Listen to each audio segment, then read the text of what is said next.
الحديث صلى الله عليه وسلم وشر الأمور محدثاتها وكل محدثة بدعة وكل بدعة ضلالة وكل ضلالة في النار فأعوذ بالله من الشيطان الرجيم يا أيها الذين آمنوا اتقوا الله حق تقاته ولا تموتن إلا وأنتم مسلمون عن أبي هريرة رضي الله تعالى عنه قال رسول الله صلى الله عليه وسلم كل أمتي يدخلون الجنة إلا من أبى قيل يا رسول الله من أبى قال من أطاعني دخل الجنة ومن أساءني فقد أبى। সম্মানিত উপস্থিতি, সর্বপ্রথম আল্লাহ সুবহানাহু ওয়া তাআলার বারগাহে শুকরিয়া জ্ঞাপন করব যে আল্লাহ তাআলা বিশ্ব নিয়ন্তা, বিশ্বের মালিক, আমাদের হায়াত এবং মওতের মালিক, যিনি সর্বক্ষণ আমাদেরকে রুজি দিয়ে থাকেন, যিনি বিচার দিবসের একক এবং একচ্ছত্র অধিপতি, সে রব্বুল ইজ্জাতের বারগাহে শুকরিয়া জ্ঞাপনার্থে আমরা বলি আলহামদুলিল্লাহ। অতঃপর সমগ্র মানব জাতির শিক্ষক, সমগ্র মানব জাতির পথ প্রদর্শক মুহাম্মদুর রাসূলুল্লাহ সাল্লাল্লাহু আলাইহি সাল্লামের ওপর শতকোটি সালাত ও সালাম বর্ষিত হোক, আমরা বলি আল্লাহুম্মা আমিন। আজ সংক্ষিপ্ত খুতবার বিষয় কুরবানির মাসায়েল, অর্থাৎ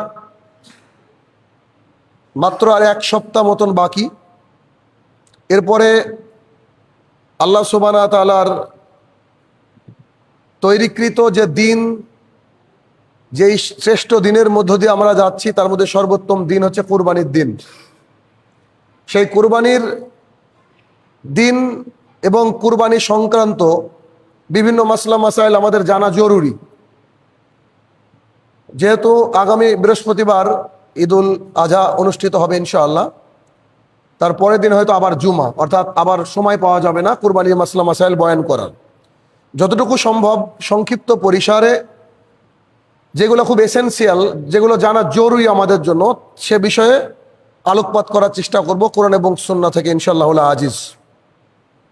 তার প্রথম অংশ হচ্ছে কুরবানি ঈদের অন্যতম বৈশিষ্ট্য হচ্ছে কুরবানি প্রদান করা, অর্থাৎ আল্লাহ সুবহানাহু ওয়া তাআলার রাহে তার যে নিয়ম নীতি যিনি আমাদের কাছে নিয়ে এসেন মুহাম্মদ সাল্লাল্লাহু আলাইহি সাল্লাম, সেই নিয়ম অনুসারে এবং আল্লাহ সুবহানাহু ওয়া তাআলার গাইডলাইন মেলে আল্লাহর উদ্দেশ্যে জবাইকৃত পশু, তার উদ্দেশ্যে আমরা যে কুরবানি করি, এটার নাম হচ্ছে কুরবানি, অর্থাৎ এটা একটি ইবাদত। তো এই কুরবানি যেহেতু এটা আর্থিক ইবাদত, টাকা এর সাথে সংশ্লিষ্ট, এই জন্য কুরবানি আমরা দিলাম অথচ কবুল হলো না, এটা খুব কষ্টের। এই জন্য প্রথম পয়েন্টটা রাখা হয়েছে যে কুরবানি কবুল হওয়ার জন্য শর্ত, মানে কি হলে কুরবানি কবুল হবে আর কি হলে কুরবানি কবুল হবে না। তার এক নম্বর পয়েন্ট হচ্ছে যিনি কুরবানি দিবেন, কুরবানির দাতা, তার নিয়াতকে হতে হবে বিশুদ্ধ, তার নিয়াতকে বিশুদ্ধ হতে হবে। যদি নিয়াত বিশুদ্ধ না থাকে, আমি যদি অনেক টাকা খরচ করে খুব মোটা তাজা পশু কুরবানি করি, বিশাল আকৃতির পশু কুরবানি করি, তবুও সেটা আল্লাহ সুবহানাহু ওয়া তাআলার কাছে গৃহীত হবে না, আমাদের অর্থের যে অপচয় সেটা ঘটবে। তাহলে আগে হচ্ছে কুরবানি দাতার হচ্ছে নিয়াত, যেটা কোরআনুল কারীমের একটা খুব প্রচলিত এবং বিখ্যাত আয়াত, যেটা আমরা সবাই জানি। আল্লাহ সুবহানাহু ওয়া তাআলা বলেছেন, কুল ইন্না সলাতি ওয়া নুসুকি ওয়া মাহইয়া ওয়াল মামাতি লিল্লাহি রাব্বিল আলামিন। আল্লাহ সুবহানাহু ওয়া তাআলা বলছেন, তুমি বলে দাও যে আমার সালাত, আমার নামাজ, আমার কুরবানি, আমার জীবন এবং আমার মরণ সবকিছুই সারা জাহানের প্রতিপালক আল্লাহ সুবহানাহু ওয়া তাআলার জন্য। তাহলে আমার সালাত যে আদায় করি আমরা, এটা কার জন্য? আল্লাহ তাআলার জন্য। যেমন সালাত আল্লাহ সুবহানাহু ওয়া তাআলার জন্য, ঠিক তেমনি কুরবানিও আল্লাহ তাআলার জন্য, ঠিক তেমনি আমাদের জীবন এবং মরণ এটা আল্লাহ তাআলার জন্য। এমনি দেওয়া হয়নি যে আসবো, এনজয় করবো, চলে যাবো, না। আল্লাহ তাআলার কাজ করতে হবে। আল্লাহ তাআলা দুনিয়াতে যতদিন হায়াত রেখেছে ততদিন দিনের কাজ করতে হবে। এটা আল্লাহ তাআলার দেওয়া আমানত কিছু সময়ের জন্য। ঠিক যেমন করে আপনি যদি আপনার বাড়িতে কাউকে কাজে লাগান, ওই সকাল 8টা থেকে বিকাল 4টে পর্যন্ত ও যেমন আপনার কথা শুনতে বাধ্য, ঠিক তেমনি আল্লাহ তাআলা একটা নির্দিষ্ট সময়ের জন্য আমাদেরকে দুনিয়াতে পাঠিয়েছেন। অতএব আমাদের হায়াত, এই যে বেঁচে আছি, মৃত্যু, এটা কার জন্য? শুধুমাত্র আল্লাহ সুবহানাহু ওয়া তাআলার জন্য। তাহলে এই সূরা আনামের 162 নম্বর আয়াত থেকে আমরা বুঝতে পারলাম যে আমাদের সালাত, আমাদের সিয়াম, আমাদের হজ, আমাদের যাকাত, ওভারঅল সবই চলে আসবে। আমাদের কুরবানি, আমাদের হায়াত এবং মওত, এটা কার জন্য? আল্লাহ সুবহানাহু ওয়া তাআলার জন্য। তাহলে আল্লাহ তাআলার জন্য যদি কুরবানি হয়, তো কুরবানি মোটা তাজা কিনা তার পূর্বে নিয়াতটা হওয়া জরুরি, যে আমি দিচ্ছি কার জন্য? আল্লাহ সুবহানাহু ওয়া তাআলাকে খুশি করার উদ্দেশ্যে। এই জন্য কুরবানি দেওয়ার পূর্বে কি করতে হবে? আমাদেরকে নিয়াত পরিশুদ্ধ করতে হবে। এ বিষয়ে যদি হাদিস বলি, বুখারীর 1 নম্বর হাদিস, প্রথম হাদিসে বলা হয়েছে যে প্রত্যেকটা আমল নির্ভর করে নিয়াতের উপরে। রাসূল সাল্লাল্লাহু আলাইহি ওয়াসাল্লাম বলছে প্রত্যেকটা আমল নির্ভর করে নিয়াতের উপরে।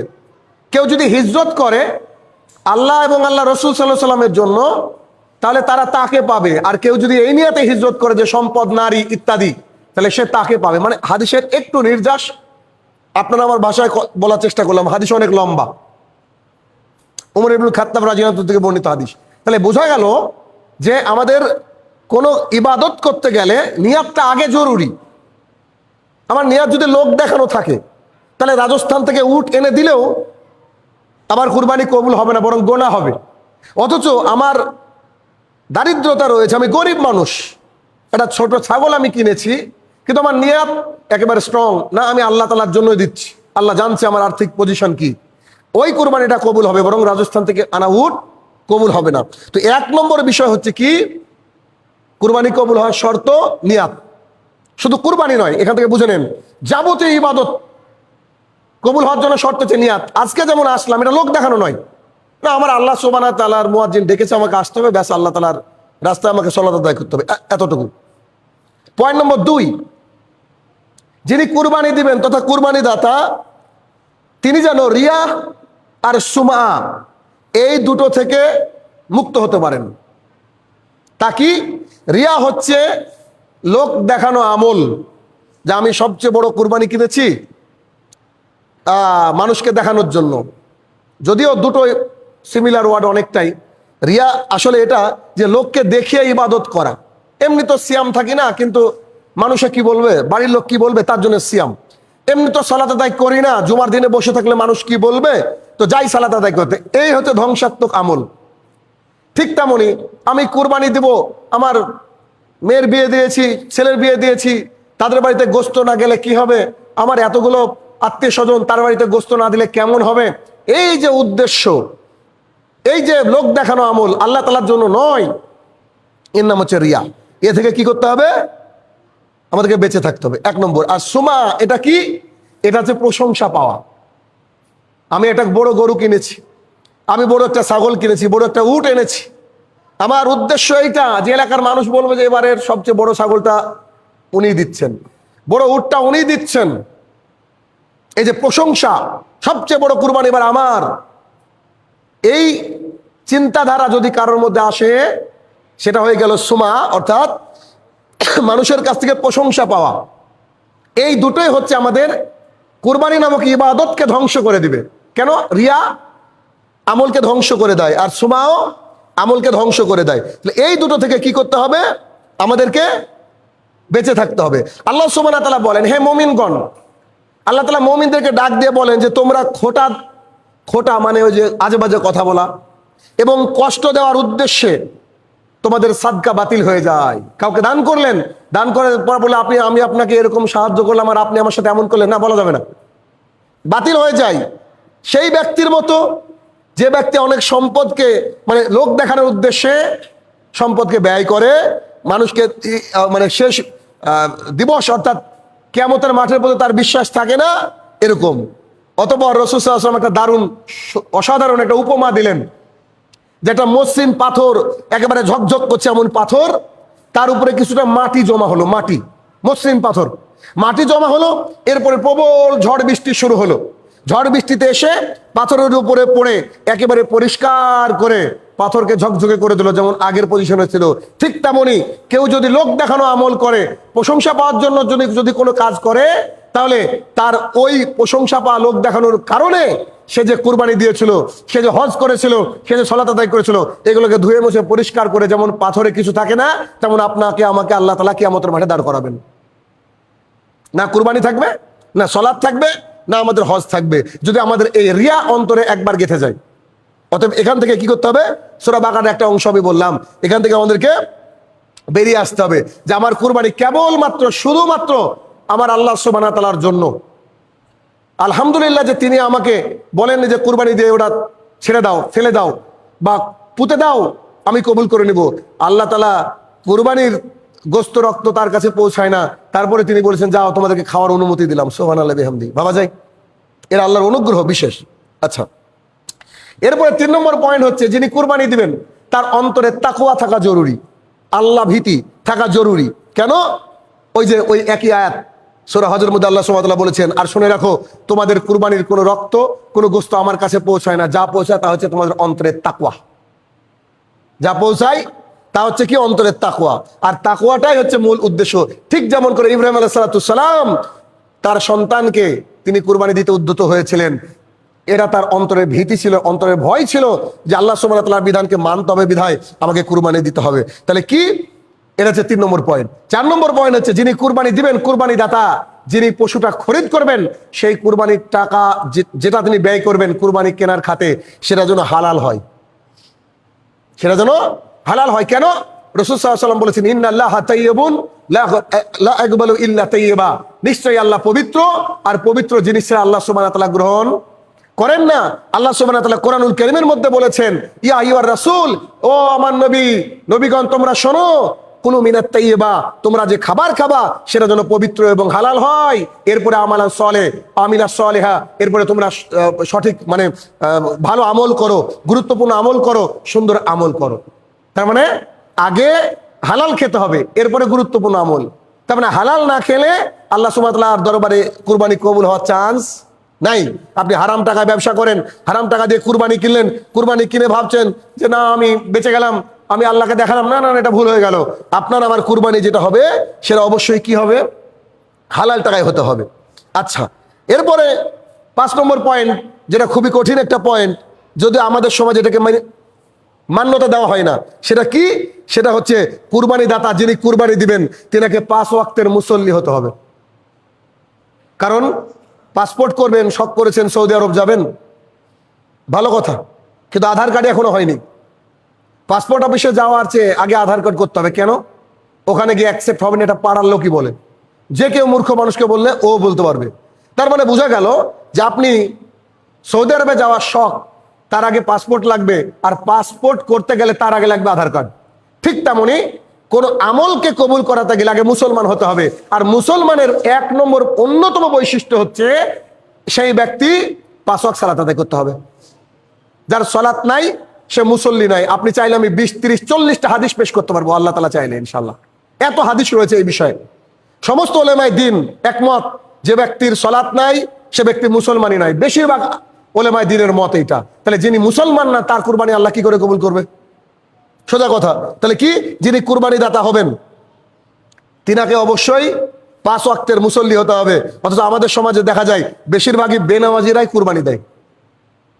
বৃহত্তর সমাজে খেয়াল করে দেখবেন, যাদের টাকা পয়সা আছে কিন্তু সালাত আদায় করে না, এমনি ইচ্ছা হলো কুরবানি দিয়ে দিল, কি খাওয়া হয় ইত্যাদি ইত্যাদি ইত্যাদি। তাহলে এই গেল প্রাথমিক শর্ত। দ্বিতীয় বিষয় যেখানে আলোচনা করব তা হচ্ছে এই যে কুরবানি দাতা সংক্রান্ত যে মাসাইল, তা দেখবো একটু। সেটা কি? যুলহিজ্জা মাস যখন শুরু হয়ে যাবে, যেটা শুরু হয়েছে অলরেডি, যিনি কুরবানি দেওয়ার নিয়াত করেন তিনি যেন তিনার চুল নখ স্পর্শ না করেন, না কাটেন। হাদিস উম্মু সালামা রাদিয়াল্লাহু তাআলা আনহা বলেন, আমি রাসূল সাল্লাল্লাহু আলাইহি ওয়াসাল্লামকে বলতে শুনেছি, বা তিনি বলেছেন, যখন যুলহিজ্জা মাসের প্রথম 10 দিন অতিবাহিত করো বা উপস্থিত হয়, যখন তোমাদের মাঝে যুলহিজ্জা মাস উপস্থিত হয়ে গেল, তোমাদের যে কেউ কুরবানি নিয়াত করে সে যেন তার চুল এবং নখের কোনো কিছু স্পর্শ না করে, অর্থাৎ না কাটে। মুসলিম শরীফের হাদিস 1977, 1977 নম্বর হাদিস। তাহলে অত্র হাদিসে বোঝা যাচ্ছে যিনি কুরবানির দাতা তিনি মানলেই হবে যে চুল নাক তিনি কাটতে পারবেন না, যেটা এখন এই কথা বলে আর লাভ নেই, তারপরে যদি কেউ না জানে এটা জানার একটা বিষয়। আচ্ছা, 2 নম্বর পয়েন্ট হচ্ছে কুরবানি দাতারা চাইলে উট এবং গরু কুরবানিতে ভাগা দিতে পারে। যদি এটা নিয়ে অনেক বড় ইখতিলাফ রয়েছে, তবুও বেশিরভাগ উলামায়ে দ্বীন বলছে ভাগা দেওয়া যায়। সেটা কি? জাবির ইবনে আব্দুল্লাহ রাদিয়াল্লাহু তাআলা আনহু বলেন যে হুদাইবিয়ার যে বছর, মানে 6ষ্ঠ হিজরি, হুদাইবিয়া সন্ধি হয় 6ষ্ঠ হিজরি, আমরা রাসূল সাল্লাল্লাহু আলাইহি সাল্লামের সাথে ছিলাম। তখন আমরা একটা উটে 7 জন শরীক হলাম, মানে সফরে ছিলাম, যদিও সমস্ত হাদিসগুলাই সফরের। 7টা ভাগ করলাম কিসে? উটে। আর গরুতেও আমরা 7টা ভাগ করলাম। আর একটা হাদিস আছে ইবনু আব্বাস রাদিয়াল্লাহু আনহু থেকে বর্ণিত, সেখানে রাসূল সাল্লাল্লাহু আলাইহি ওয়াসাল্লামের সাথে আমরা উটে 10 ভাগ আর গরুতে 7 ভাগ আমরা করলাম। যদিও অনেকে বলছেন যে না, এগুলো তো সফরের হাদিস, সফরে। আসলে যারা বলছেন একেবারে হবে না, তারাও বাড়াবাড়ি করছেন। আর যারা বলছে যা হবে বলে আর অন্যান্য কিছু দিচ্ছেন না, 10,000 5,000 টাকা ভাগা পেয়ে যাচ্ছেন, তারাও নিয়াতে ত্রুটি আছে বলে আমি মনে করি। এটা আমার ব্যক্তিগত মত এইটা যে আপনার কাছে অর্থ আছে, আপনি একটা ছাগল দেন, দরকার নাই কিছু দেওয়ার। আর নাই থাকলে এবছর গুছান, টাকা গুছিয়ে থাকেন, সামনে বছর আরেকটু গুছিয়ে একটা কুরবানি দেন নিজের জন্য। এটা এ বিষয়ে কোনো ইখতিলাফ নাই। একান্তই আপনি পাচ্ছেন না কিছু করতে, তখন আপনি আপনার নিয়াত ভালো রেখে যারা 5 ওয়াক্তের মুসল্লি এমন 7 জন ব্যক্তির সাথে কুরবানি দেন। কিন্তু বর্তমান সময়ে দেখা যাবে যিনি কুরবানির কথা আলোচনা শুরু করলেন তিনিই দেখা যাবে তার টাকাটা হারাম, আর তার সাথে গিয়ে আপনি কুরবানি দিলেন। এখানে আবার আরেকটা ডাউট আছে, তাহলে কি? এ হচ্ছে বিষয়। তাহলে এইখান থেকে আমাদেরকে বাঁচতে হবে, মানে যিনি হারামখোর তার সাথে আপনি কুরবানি কেন দিতে গেলেন? বাঁচবেন। আর যদি পান তো একসাথে নিজের পরিবারের 7 জন হলে দিলেন, অসুবিধা নেই। আর পরের পয়েন্ট হচ্ছে যদি আর্থিক সামর্থ্য থাকে অবশ্যই কুরবানি দেওয়া উচিত। আর্থিক সামর্থ্য কার আছে আর না আছে এটার জন্য কোনো নিসাব নাই। যেমন জাকাতের একটা নিসাব আছে, এটা আল্লাহ সুবহানাহু ওয়া তাআলা জানেন। আপনার আমার আর্থিক সচ্ছলতা কতটা, এটা আল্লাহ তাআলা ছাড়া কেউ জানে না। আপনি আমি যতই গরিবই দেখাই অথবা বড় লোকই দেখাই, এটা কতটুকু কার মাল সম্পদ আছে এটা আল্লাহ তাআলা জানে। আবু হুরায়রা রাদিয়াল্লাহু তাআলা আনহু বলেন রাসূল সাল্লাল্লাহু আলাইহি ওয়াসাল্লাম বলেছেন, খুব কড়া হাদিস, তিনি বলেছেন যিনি সামর্থ্য থাকা সত্ত্বেও কুরবানি দিল না তিনি যেন আমাদের ঈদগাহে না আসে। কড়া বার্তা। আসলে এটার মাধ্যমে তিনি বোঝাতে চেয়েছেন যে কুরবানি দেওয়াটা আসলে জরুরি, কারণ ওই দিনটায় তো মানুষ প্রাণ খুলে একটু খায়। হত দরিদ্র মানুষ যারা খেতে পায় না সারা বছর গোস্ত, তারা সেই দিনটা খায়, তাহলে তাদের দেওয়া উচিত। আর্থিক সচ্ছলতা সম্পন্ন ব্যক্তি যদি কুরবানি না দেয় তাহলে আর কে গরিবদেরকে খাওয়ানোর জন্য আর কে ভাববে? ভাবনার কোনো জায়গা নেই। অতঃপর 5 নম্বর পরের মাসাইল হচ্ছে কেউ যদি কুরবানি দিতে চায় অথচ সফরে আছে, কোথাও সফরে গিয়েছে, যদি এরকম অবস্থা হয় তাহলে কি তিনি কুরবানি দিতে পারেন। লম্বা হাদিস আম্মা জান আয়েশা রাদিয়াল্লাহু তাআলা আনহা থেকে বর্ণিত, তিনি যখন হজে এতে ছিলেন তো তিনার হঠাৎ মাসিক হয়ে যায়, মেন্স হয়ে যায়। অতঃপর তিনি বসে কাঁদতে শুরু করেন। তখন রাসূল সাল্লাল্লাহু আলাইহি ওয়াসাল্লাম বলছে কি হলো? তো বলছে আমার এই ঘটনা ঘটেছে। তখন বলছেন এটা তো আল্লাহ তাআলা প্রদত্ত, আমি হাদিসের সার নির্দেশ বলছি, এটা তো আদম আলাইহিস সালামের জামানা থেকে নারীদের হয়ে আসছে, এটা ন্যাচারাল ব্যাপার, তো কান্নার কি আছে? তুমি সব করো, শুধু কাবার তো আপটা বন্ধ রাখো। অতঃপর তিনি বলছেন আমি বসেছিলাম তাঁবুর মধ্যে, একজন দেখছে আমাকে গোস্ত এনে উপহার, মানে গরু কুরবানির গোস্ত আমার কাছে নিয়ে আসলেন। এসে আমি বললাম এটা কি? তো বলে এটা যে আপনার তরফ থেকে যেটা কুরবানি হয়েছে তার তখন এখান থেকে বোঝা গেল যে সফরে থাকাকালীন কেউ যদি মনে করে নিয়াত করে যে আমার কুরবানি কেউ জবাই করে দিবে, আমার টাকা আছে আলহামদুলিল্লাহ, আমি যদি কুরবানি দিই তো কুরবানি দেওয়া জায়েজ। 6 নম্বর অন্যতম পয়েন্ট হচ্ছে মৃত ব্যক্তির পক্ষ থেকে কুরবানি। এ বিষয়ে অনেক ইখতিলাফ রয়েছে। বেশিরভাগ উলামায়ে দ্বীন বলছে মৃত ব্যক্তির পক্ষ থেকে খাস করে কুরবানি দেওয়া জায়েজ নয়। মানে আমার বাবা মারা গেল, আমার ভাই মারা গেল, আমার কেউ মারা গেল, তার জন্য আমি কুরবানি দিলাম, এটা জায়েজ নয়। বেশিরভাগ উলামায়ে দ্বীন কিন্তু বলছেন। তবে এখানে একটু বিষয় আছে, সেটা কি? অনেক হাদিস আছে, এই হাদিসগুলো বলতে গেলে অনেক লম্বা খুতবা হবে, ইন শর্ট একটু বলি। সেটা হচ্ছে যিনি মারা গেছেন তিনাকে আপনি আপনার পরিবারের সাথে শামিল করতে পারেন। কেমন? কুরবানি দেওয়ার সময় আপনার আমার নিয়াতটা এমন হতে পারে যে আমার পরিবারে যতজন সদস্য আল্লাহ যারা ছিল এবং চলে গেছে, সরি যারা আছে এবং চলে গেছে, সবাইকে শামিল করলাম আমার কুরবানির মধ্যে, এটা এতটুকু নিয়াত করে রাখলেন।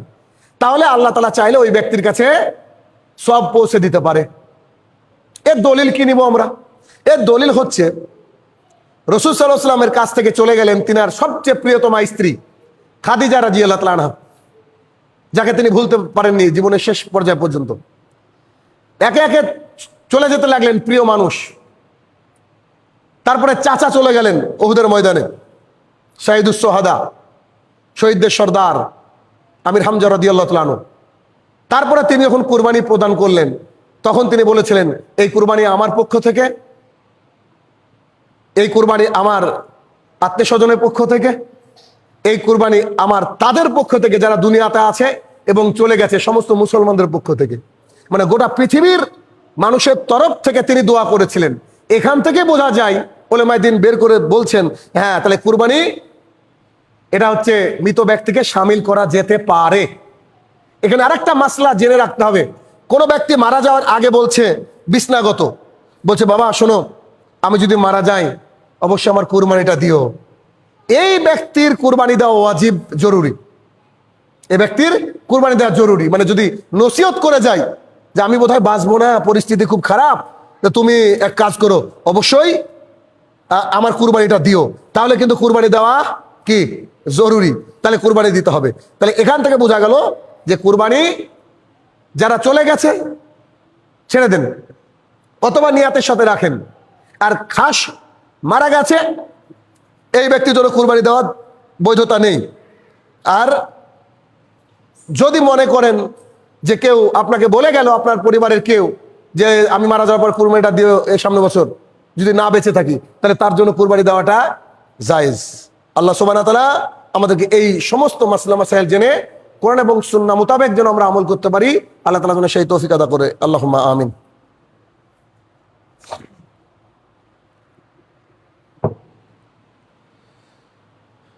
আলহামদুলিল্লাহি ওয়াহদা ওয়াসসালাতু ওয়াসসালামু আলা মান লা নাবিয়্যা বাদা, আম্মা বাদ।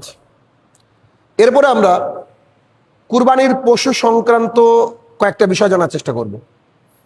তার 1 নম্বর পয়েন্ট হচ্ছে কুরবানির জন্য উত্তম পশু কিনতে হবে। উত্তম এটা কি? আনাস রাদিয়াল্লাহু তাআলা আনহু বলেন, রাসূল সাল্লাল্লাহু আলাইহি সাল্লাম দুটি শিং বিশিষ্ট সাদা কালো রং এর ভেড়া কুরবানি দিতেন, কুরবানি করতেন। কে বলছেন? 10 বছরের খাদেম আনাস রাদিয়াল্লাহু তাআলা আনহু। তিনি বলেন যে রাসূল সাল্লাল্লাহু আলাইহি সাল্লাম দুটো শিং বিশিষ্ট সাদা কালো মিশ্রিত আর কি এর ভেড়া তিনি কুরবানি করতেন। তিনি পশুগুলোর পার্শ্বদেশ তার পা দিয়ে চেপে ধরে, সাইড পা দিয়ে চেপে ধরে নিজ হাতে জবাই করতেন। বুখারী হাদিস 5564, 5564 নম্বর হাদিস। এই হাদিস থেকে আমরা কি বুঝতে পারলাম? যে তিনি কুরবানির জন্য যে পশু নির্বাচন করতেন তার শিং থাকতো, সাদা কালো হতো, এবং জবাই করার পদ্ধতি তিনি বললেন ঠিক যেমন এটা আমরা জানি। 2, কুরবানির বৈশিষ্ট্য। আর একটা হাদিস দেখবো, তাতে একটু ক্লিয়ার আছে। আম্মা জান আয়েশা রাদিয়াল্লাহু তাআলা আনহা বলেন, রাসূল সাল্লাল্লাহু আলাইহি ওয়াসাল্লাম কুরবানি করার জন্য শিংওয়ালা এমন শিং ছিল, তিনি দুম্বাটি আনতে বললেন, যে দুম্বার শিং আছে ওকে নিয়ে আসো, যেটি কালোর মধ্যে চলাফেরা করতো। হাদিসের ভাষা কালোর মধ্যে চলাফেরা করতো মানে তার পায়ের গোড়া ছিল কালো, পায়ের নিচ অংশ ছিল কালো, কালোর মধ্যে শুতো, ঘুমানোর সময় কালোর মধ্যে ঘুমাতো, অর্থাৎ পেটের নিচের অংশ ছিল কালো।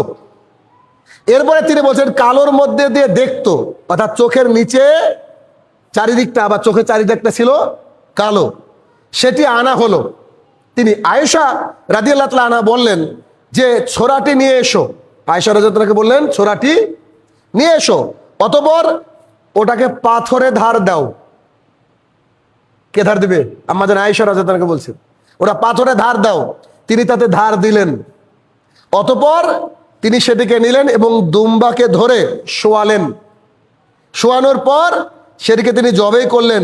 জবাই করার সময় তিনি বললেন বিসমিল্লাহি আল্লাহু আকবার, অর্থাৎ আল্লাহ সুবহানাহু ওয়া তাআলা তোমার নামে আমি এটাকে উৎসর্গ করছি। এরপরে তিনি যে বাক্যটা বললেন, তিনি বললেন তুমি মুহাম্মদ সাল্লাল্লাহু আলাইহি সাল্লাম, তার পরিবার এবং তার উম্মতের পক্ষ থেকে এটা তুমি কবুল করে নাও। তিনি দোয়া করলেন, তারপর এটা তিনি কুরবানি করলেন। মুসলিম শরীফের হাদিস 1967, মানে 1967 নম্বর হাদিস। এখানে বৈশিষ্ট্য পাওয়া গেল, শিং সুস্থ, বা এই যে কালারিং, যে কালারের কম্বিনেশনের কথা বলা হলো, এইগুলা সবসময় এমন পাওয়া যাবে তেমনও তো নয়। আরেকটা হাদিস আবু হুরায়রা রাদিয়াল্লাহু তাআলা আনহু থেকে বর্ণিত, রাসূল সাল্লাল্লাহু আলাইহি সাল্লাম কুরবানির ইচ্ছা করলে দুটি মোটা তাজা শিংওয়ালা মাংসল, গোস্ত বেশ ভালো রয়েছে, ধূসর বর্ণের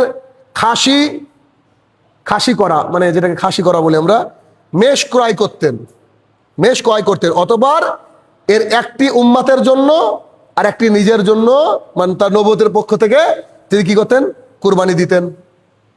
তার মানে এই যে মোটা তাজা মাংসল, সুন্দর দেখতে, শিংযুক্ত, এমন তিনি করতেন। আর একটা হাদিস আনাস ইবনে মালিক রাদিয়াল্লাহু তাআলা আনহু বলেন, রাসূল সাল্লাল্লাহু আলাইহি ওয়াসাল্লাম থেকে তিনি বলছেন যে তিনি কুরবানি করার নিয়াত করলে দুটি সাদা কালো বর্ণের ভেড়া দ্বারা কুরবানি করেছেন। আর আমি দেখতে পাই ভেড়া দুটোর পার্শ্বদেশ, পায়ের দিকটা মানে তিনি রেখে নিচটাকে পা দিয়ে চেপে ধরে বিসমিল্লাহি আল্লাহু আকবার বলে তিনি জবাই করলেন।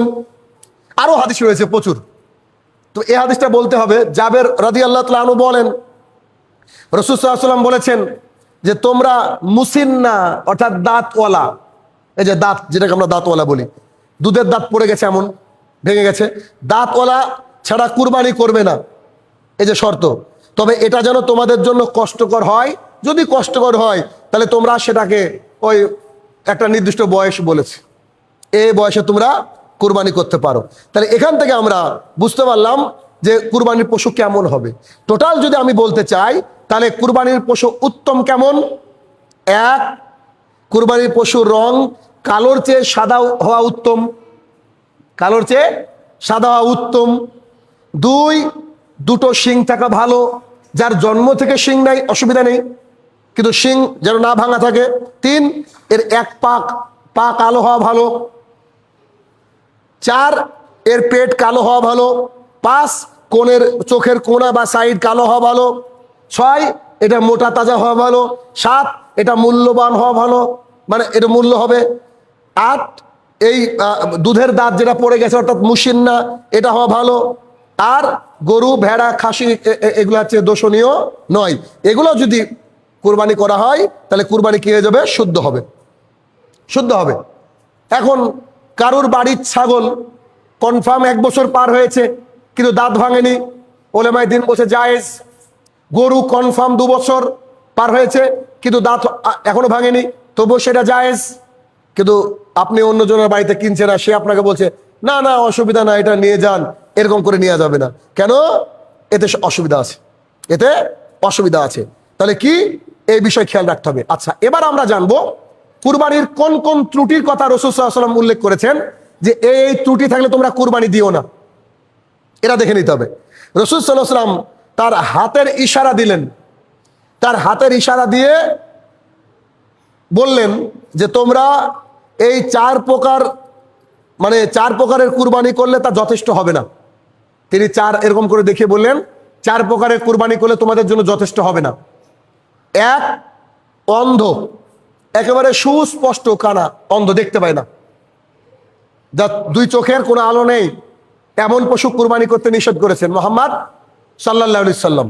2, রুগ্ন পশু, দেখলে বোঝা যাবে ও চিররোগা, দেখে বোঝা যাবে ও রোগা, এমন পশু কুরবানি করতে নিষেধ করেছেন। 3, খোড়া বা পঙ্গুত্ব, খুঁড়িয়ে চলে বা পঙ্গু, দেখলে বুঝতে পারবেন। আর 4, এতটাই দুর্বল যে তার মজ্জা একেবারে শুকিয়ে গেছে, গোস্ত নাই, একেবারে খিটখিটে হয়ে গেছে। ঠিক যেমন করে দেশের সরকার বলেছে না 14 বছর পর গরু কুরবানি দিতে হবে, হাস্যকর জিনিস, মানে আইসক্রিম খাও কিন্তু আইসক্রিম যেন ঠান্ডা না হয়, কথা এরকম। তো ওই রকম একটা ব্যাপার, অর্থাৎ কুরবানি দিতে হবে তাই কিছু একটা ধরে নিয়ে এসে কুরবানি দিলাম না, অত সহজ না, এটা ইবাদত, এটা আর্থিক ইবাদত। যতটুকু সামর্থ্য আছে ততটুকু সুন্দর করে কুরবানি দেওয়ার আপনাকে চেষ্টা করতে হবে। আর বুঝতে হবে যে পশু তোমার আমার পছন্দ নয়, আপনার আমার পছন্দ নয়, সে পশু কুরবানি না দেওয়াই ভালো। সহজ কথা। কারণ যেটা আমার পছন্দ নয় আমি কুরবানি দিলাম, আপনাকে দেখেই যেন ভালো লাগে যে মাশাআল্লাহ কত সুন্দর কুরবানি। কারণ আমরা দিচ্ছি কার জন্য? গোস্ত খাওয়ার জন্য না, এটা যেটা বারবার ভুলে যাই আমরা দিচ্ছি শুধুমাত্র আল্লাহ সুবহানাহু ওয়া তাআলার জন্য। আর আল্লাহকে রাজি খুশি করার জন্যই আমাদের হচ্ছে কুরবানি দেওয়া।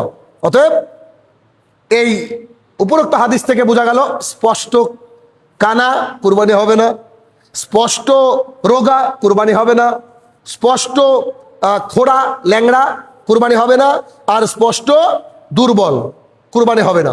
এখন একটা বিষয়, শিং একটা ভেঙে গেছে, কুরবানি হবে না? জি হবে, কিন্তু কেনার সময় না কেনাই উত্তম।